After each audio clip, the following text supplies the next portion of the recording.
எதிர்கால வாய்ப்புகளை தெரிந்து கொள்ள ஆசிரியர்களுடன் மாணவர்கள் கலந்துரையாட வேண்டும் என்று கள்ளக்குறிச்சி மாவட்ட ஆட்சியர் பிரசாந்த் அறிவுறுத்தியுள்ளார். கள்ளக்குறிச்சி மாவட்டம் நீலமங்கலத்தில் உள்ள தனியார் பள்ளி கூட்டரங்கில் அரசு பள்ளிகளில் 12ஆம் வகுப்பு பயிலும் ஆதி திராவிடர் மற்றும் பழங்குடியின மாணவ மாணவியர்களுக்கு உயர்கல்வி வழிகாட்டுதல் நிகழ்ச்சி நடைபெற்றது.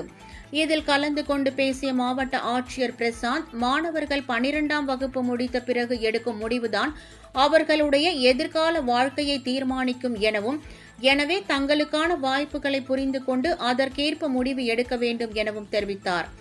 உயர்கல்வியை பொறுத்தவரை மருத்துவம், பொறியியல், கலை மற்றும் அறிவியல் துறை மட்டுமே கிராமப்புற மாணவர்களுக்கு பொதுவாக தெரியக்கூடிய வாய்ப்புகள் எனவும், ஆனால் இவை தவிர பல்வேறு துறைகள் உள்ளதாகவும் கூறிய மாவட்ட ஆட்சியர், முடிவு எடுப்பதற்கு முன் மாணவர்கள் ஆசிரியருடன் கலந்துரையாட வேண்டும் எனவும், அது நல்ல முடிவுகளை எடுக்க உதவியாக இருக்கும் எனவும் அறிவுரை கூறினார்.